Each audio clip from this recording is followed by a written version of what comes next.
My parents stole the Mustang my dying grandpa gave me, forged my signature, to gift it to my golden child brother, and I brought hell on them in court.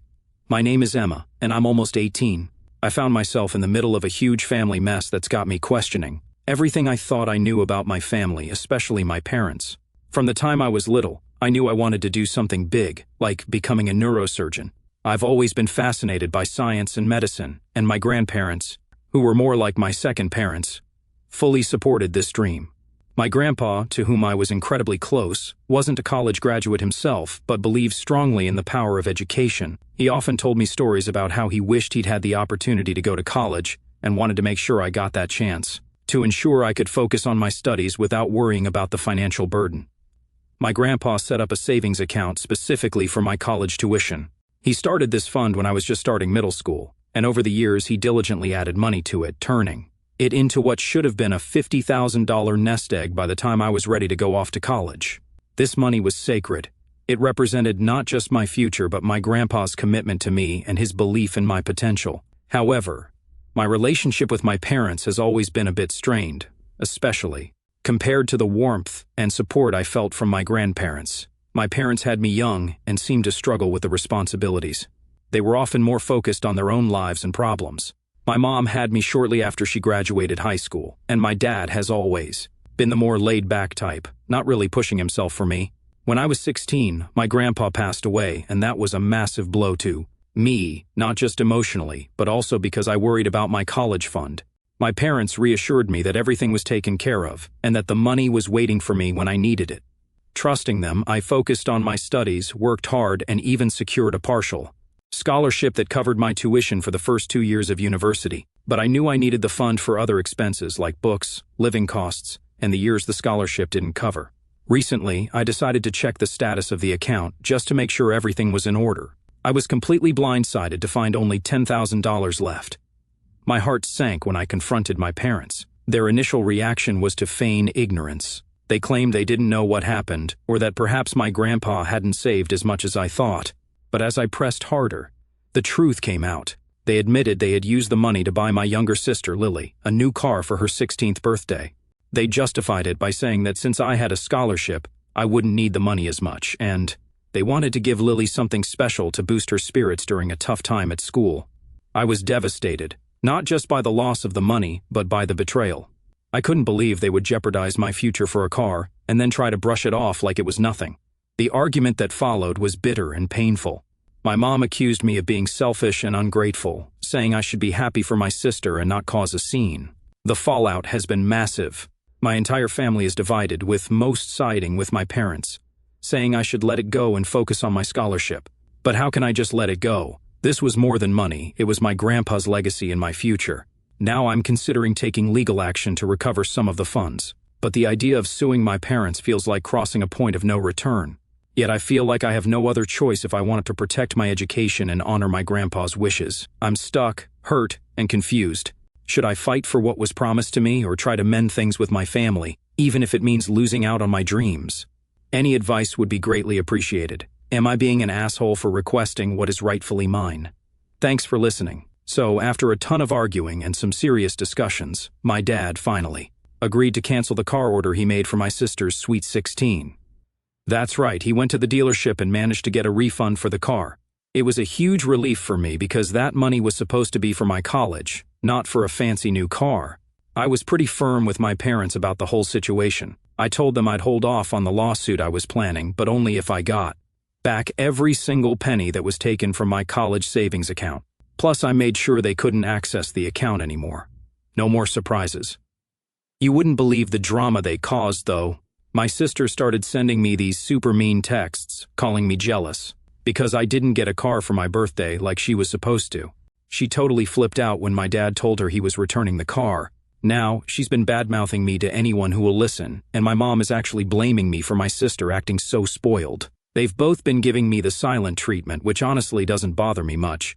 We've never been that close anyway. What really matters to me is that I'm getting my college fund back. That money is my ticket to a better future, and I wasn't about to let it slip away because of a birthday gift gone way over the top. It feels good to know that I stood up for myself, and even though it's caused some tension, I know I did the right thing. Now I can focus on my studies and my plans without worrying about how I'm going to pay for school. Top comments before update 2. You're not the asshole, OP. The rest of your family members, except your grandparents, are assholes. Your mom, sister, and father are bigger assholes. The money is yours. They had no right to use it for anything, especially not to buy a car for your 16-year-old sister. Their actions make it so obvious that you aren't their favorite, your sister is. The rest of the family members should call them out for that because no good parent should make any child feel less by having favorites. You did the right thing by threatening to sue.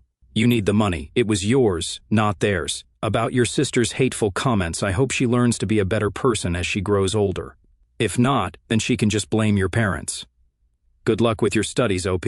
Update 2. Hey everyone, I never thought things could get worse, but here I am, more shocked and hurt than ever. After my parents tried to use my college fund to buy my sister a car, I thought the worst was behind me. But it turns out they were just getting started. A few days ago, my parents sat me down for what they called a family meeting. I thought they might finally be ready to apologize, or at least talk things through rationally. Instead, they hit me with a new demand that left me reeling. They said my sister Lily really needed that car to get to her new job and school, and it was crucial for her well-being. They insisted I should split the money 50-50 with her, meaning I would have to give her $20,000 from my college fund. If I didn't, they threatened to kick me out of the house. I was stunned. I couldn't believe they were still trying to take money meant for my education and future. They tried to guilt-trip me, saying that, as a family, we should support each other, and that I was being selfish for not helping my sister. My dad even said, "You can always take out student loans, but Lily needs this car now." I told them firmly that I wouldn't give up any more of my college fund. That money was my grandpa's legacy and my ticket to achieving my dreams. Their response was to give me an ultimatum. Either I agree to their terms, or I find somewhere else to live. Feeling cornered and betrayed, I decided to take drastic action. I gathered all the evidence of what they'd done and went to the police to file for a restraining order. I explained the situation in detail, providing proof of their threats and manipulation. The police were understanding and took my case seriously. They helped me file for a temporary restraining order against my parents, which would protect me from being kicked out and ensure they couldn't touch my college fund. I also sought legal advice about potentially suing them for the misused funds. When my parents found out about the restraining order, they were furious. My dad tried to downplay the whole thing, saying I was overreacting and that it was just a family matter. But the truth was they had crossed too many lines, and I couldn't let them jeopardize my future any longer. The restraining order was granted, giving me the protection I needed. I also moved out and found a temporary place to stay with a friend.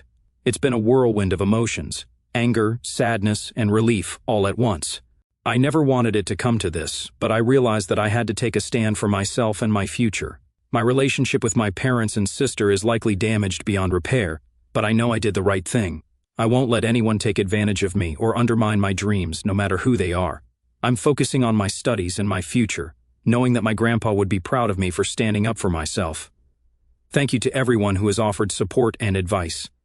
It's been a tough journey, but your words have meant a lot to me. I hope my story can inspire others to stand up for themselves, even when it's incredibly difficult. Update 3. Hey everyone, I never expected to be writing another update so soon, but what happened recently has been nothing short of astonishing. Just when I thought my situation couldn't get any more dramatic, my great-uncle stepped in, turning everything on its head. After I filed for the restraining order and moved out to stay with a friend, I decided to reach out to my grandpa's brother, my great-uncle, to let him know what was happening. I felt he deserved to know the truth about how my parents had been treating me and misusing the money that my grandpa had worked so hard to save for my education. What I didn't know was that my great-uncle had kept in close touch with my grandpa's side of the family even after my grandpa's passing. He was furious when he heard about the betrayal and manipulation I had endured. Without wasting any time, he contacted my grandpa's older brother, another great-uncle, a man of considerable influence in the family. To my complete surprise, the very next day, my great-uncle called me and said he had arranged a meeting with the family.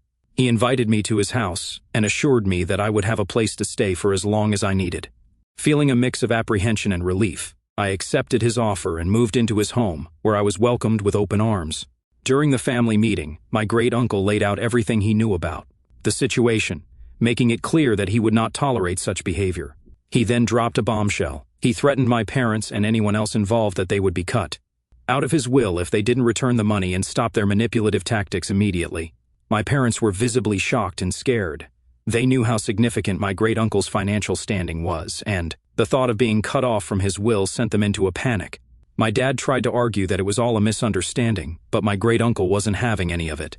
He demanded they repay the full amount taken from my college fund, plus interest, within a week, or they would be permanently disinherited.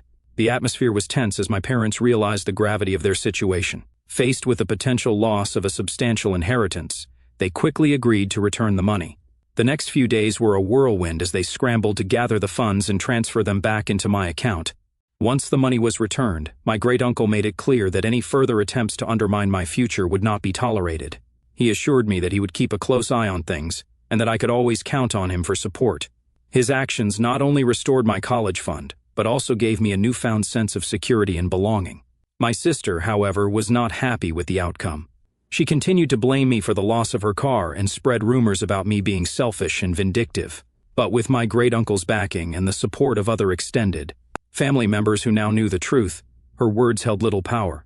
I'm incredibly grateful for my great-uncle's intervention and the support of the extended family. It's been a roller coaster of emotions, but I finally feel like I can breathe again. I'm focusing on my studies and preparing for the next steps in my education, knowing that my future is secure and that I have a strong support system behind me. Thank you all for your unwavering support and advice throughout this ordeal. Your encouragement has meant the world to me, and I hope my story can continue to inspire others to stand up for what is right, no matter how difficult it may seem. Update 4.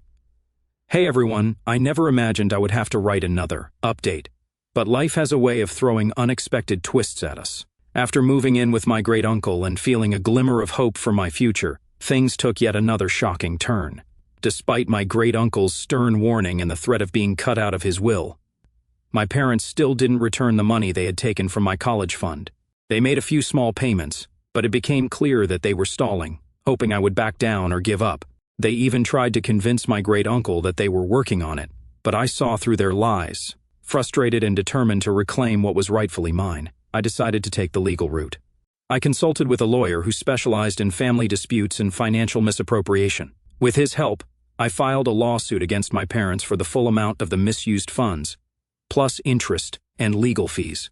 It was a tough decision, but I knew it was the only way to ensure my future was secure. The court process was grueling. My parents tried to paint me as an ungrateful and spoiled child who was overreacting. They argued that they had every right to use the money as they saw fit, given that they were my legal guardians. However, we had solid evidence, including my grandpa's will and detailed records of the savings account meant for my education. The courtroom battle lasted several weeks. It was emotionally draining, but I had the unwavering support of my great-uncle and my lawyer, who fought tirelessly on my behalf. The turning point came when the judge reviewed the evidence and heard testimonies from my great-uncle and other family members who confirmed my parents' deceit and manipulation. In the end, the judge ruled in my favor. My parents were ordered to repay the full amount of the misused funds, plus interest and all legal fees. The total amount was significant, and it put them in a precarious financial situation. They had to liquidate some of their assets and take out loans to come up with the money. I received the full restitution, which restored my college fund and covered all my legal expenses. The victory was bittersweet. While I was relieved to have the financial security I needed for my education, it was heartbreaking to see how far my parents had fallen. Their actions had not only jeopardized my future, but also strained our family bonds beyond repair. My sister, who had been hostile and resentful throughout the ordeal, blamed me for our parents' financial problems. She continued to spread rumors and tried to turn other family members against me. However, most of the extended family who had witnessed the court proceedings supported me and understood the necessity of my actions. Moving forward, I've decided to focus on my education and future. Living with my great-uncle has provided me with a stable and supportive environment. I'm more determined than ever to achieve my dream of becoming a neurosurgeon and honoring my grandpa's legacy. This journey has taught me the importance of standing up for oneself, even in the face of overwhelming adversity. It's been a tough road, but I'm proud of the steps I've taken to secure my future and protect my rights. Thank you once again to everyone who has followed my story and offered support. Your encouragement has been a beacon of hope during these challenging times. I hope my story continues to inspire others to fight for what is right and never give up on their dreams, no matter the obstacles. Update 5. Hey everyone, I thought I had seen it all, but life has proven me wrong yet again. After winning the court case and finally securing my college fund, I thought the worst was behind me. However, my family found a new way to make things difficult: social media. My parents, unable to accept the court's decision and desperate to salvage their reputation, took to social media to badmouth me. They painted a picture of me as a greedy, ungrateful daughter who had turned her back on her family for money. My sister joined in, sharing posts and stories that accused me of tearing the family apart for my selfish gain. They portrayed themselves as the victims of my supposed heartlessness. These posts quickly gained traction within our extended family and community. People who had known us for years were shocked, and many took my parents' side without knowing the full story. I started receiving messages from relatives and family friends, accusing me of being cruel and selfish. Some were outright hostile, while others expressed disappointment and urged me to reconcile with my parents. It was incredibly disheartening to see how easily people believed the distorted version of events. I felt isolated and betrayed all over again.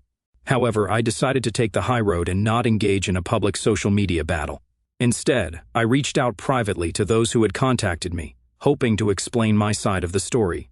I sent detailed messages to relatives who had reached out, explaining the truth about what had happened, the misuse of my college fund, the threats, and the eventual court battle. I included evidence from the court case, including the judge's ruling and the testimonies that had supported my claims. It was emotionally exhausting, but I knew it was the only way to clear my name and restore some semblance of peace. To my surprise, many relatives responded with shock and disbelief, not at me, but at my parents. They had no idea the extent of what had transpired and were horrified to learn the truth. Some apologized for jumping to conclusions and thanked me for sharing my side. A few even admitted that they had always sensed something was off about my parents' narrative, but hadn't wanted to question it without more information. The most shocking turn of events came when several key relatives decided to cut off contact with my parents altogether.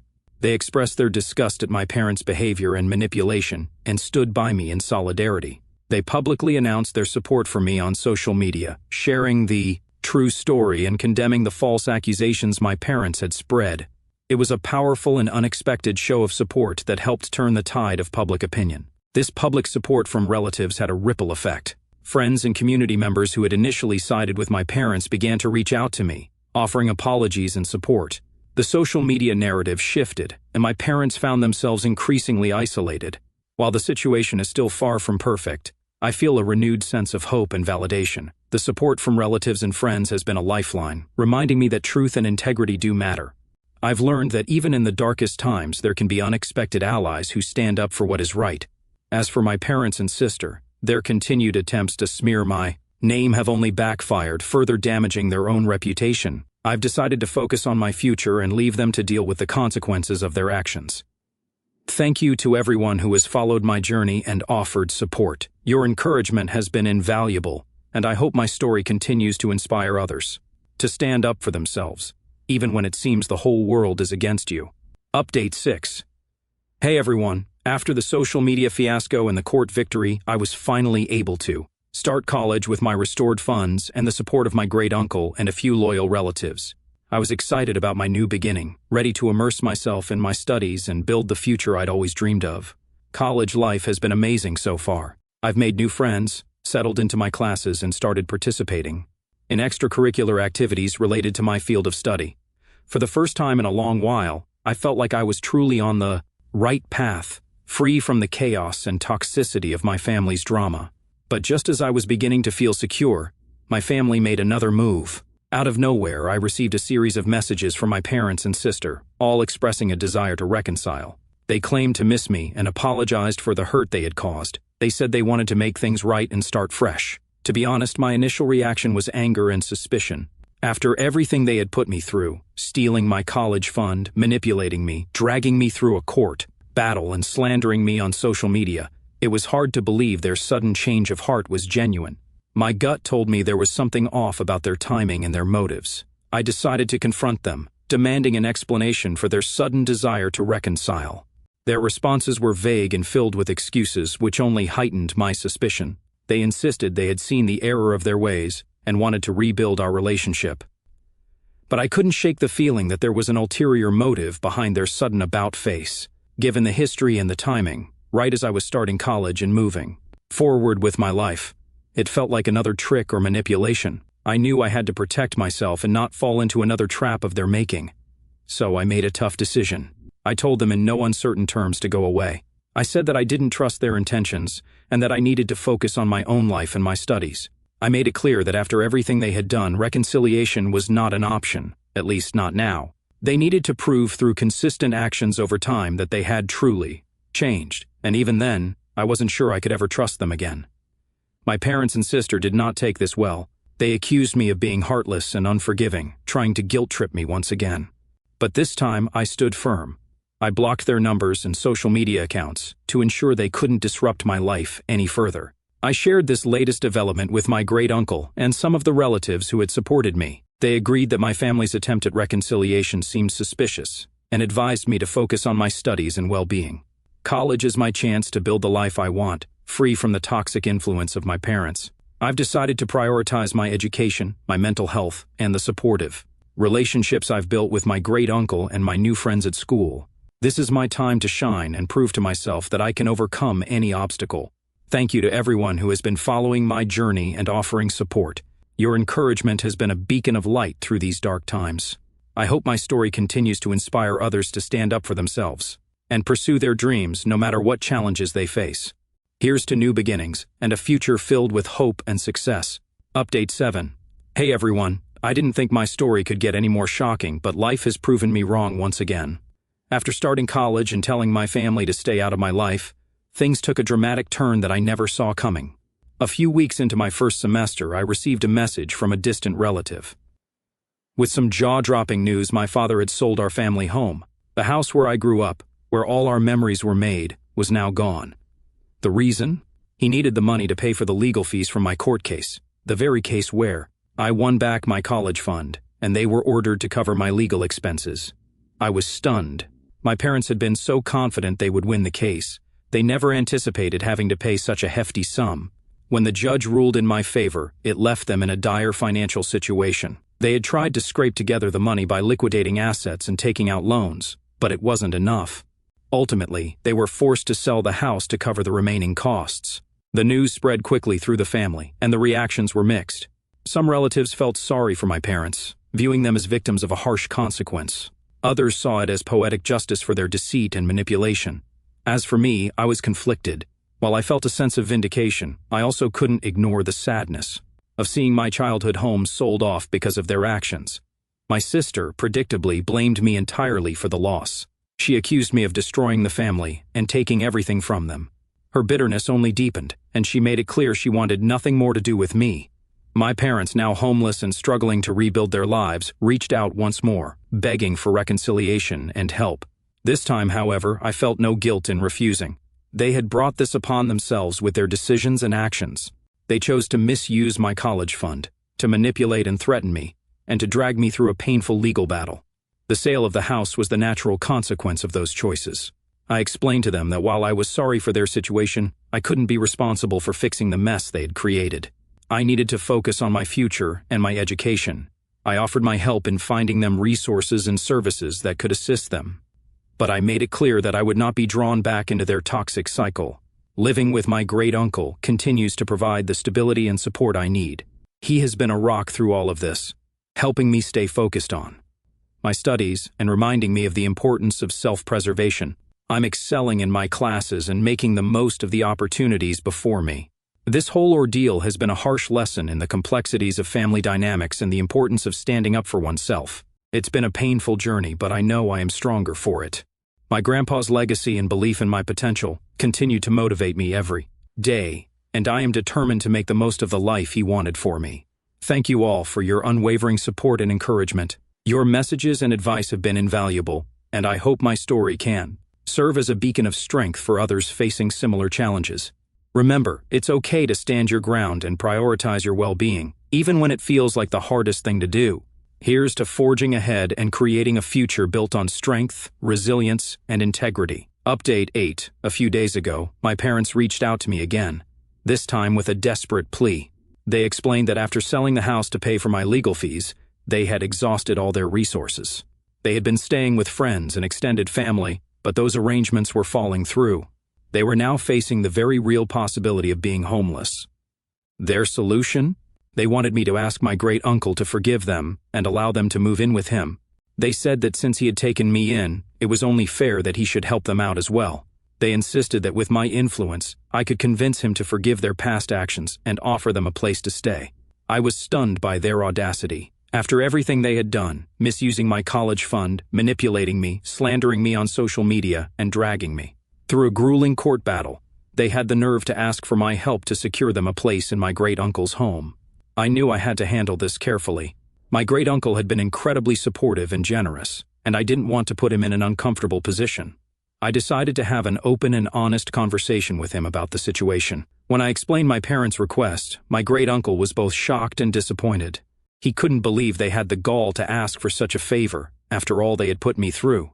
He made it clear that while he sympathized with their plight, he couldn't condone their actions or reward their behavior by letting them move in. He also reminded me that their manipulative tendencies were still very much a part of their character, and allowing them into his home could create a toxic environment for both of us. He reassured me that I had his full support and that I didn't owe my parents anything after the way they had treated me. Feeling validated and supported, I relayed my great-uncle's decision to my parents. As expected, they didn't take it well. They accused me of being heartless and vindictive, claiming that I was enjoying their suffering. They tried to guilt-trip me once more, but this time I was resolute.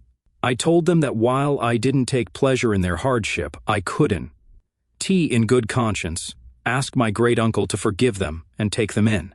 They needed to take responsibility for their actions and find a way to rebuild their lives without dragging others down with them. This experience has reinforced the importance of setting boundaries and protecting oneself from toxic influences, even when they come from family. It's a painful lesson, but one that has made me stronger and more determined to build a life based on honesty, integrity, and self-respect.